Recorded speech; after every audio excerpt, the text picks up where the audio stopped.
आप देख रहे हैं NS9 न्यूज। पीएम मोदी को वोट दें क्योंकि उन्होंने कोरोना के दौरान सभी को जिंदा रखा, देवेंद्र फडणवीस का बयान।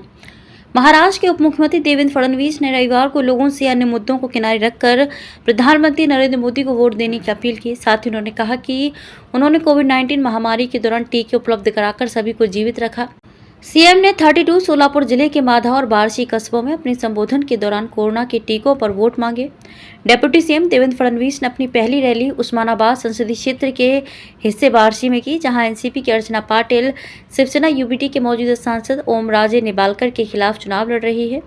शिवसेना यूबीटी माधा लोकसभा क्षेत्र के अंतर्गत आता है। यहां बीजेपी ने अपने मौजूदा सांसद रंजीत सिंह निंबालकर को शरद पवार के नेतृत्व वाली एनसीपी एसपी के धैर्यशील मोहित पाटिल के खिलाफ फिर से मैदान में उतारा है। धैर्यशील ने इस महीने की शुरुआत में बीजेपी से इस्तीफा दे दिया था। डिप्टी सीएम ने कहा कि अन्य मुद्दों को किनारे रखें और प्रधानमंत्री नरेंद्र मोदी को वोट दें क्योंकि उन्होंने महामारी के दौरान हमें जीवित रखा।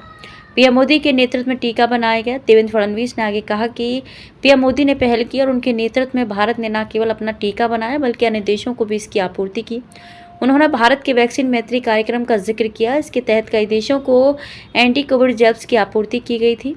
फडणवीस ने कहा कि मोदी की सत्ता में आने से पहले देश मजबूत स्थिति में नहीं था। पहले पाकिस्तान से लोग आसानी से यहां आ सकते थे और आतंकी हमले कर सकते थे। तत्कालीन प्रधानमंत्री ने अमेरिका जाकर पाकिस्तान की शिकायत की, लेकिन कुछ नहीं हुआ। नरेंद्र मोदी की सत्ता में आने के बाद हमने सर्जिकल स्ट्राइक के जरिए जवाबी कार्रवाई की। आज पाकिस्तान हो रहा दिवालिया, देवेंद्र फडणवीस। उप मुख्यमंत्री ने कहा कि आज भारत समृद्ध हो रहा है जबकि पाकिस्तान दिवालियापन की ओर बढ़ रहा है। उन्होंने कहा कि जब शरद पवार ने विजय सिंह का राजनीतिक करियर लगभग समाप्त कर दिया था तब हम उनके पीछे खड़े थे। अब आगे की रणनीति तय करना मोहिते पाटिल पर निर्भर है। मुझे नहीं लगता कि मोहिते पाटिल परिवार के सभी सदस्य धैर्यशील के फैसले से सहमत होंगे। विजय सिंह के बेटे रंजीत सिंह मोहिते पाटिल महाराष्ट्र विधान परिषद के बीजेपी सदस्य हैं। आम चुनाव के तीसरे चरण में 7 मई को माधा और उस्मानाबाद लोकसभा सीटों पर मतदान होगा। महाराष्ट्र की 48 लोकसभा सीटों पर आम चुनाव के 5 चरणों में 19 अप्रैल से 20 मई के बीच चुनाव होने हैं। वोटों की गिनती 4 जून को होगी।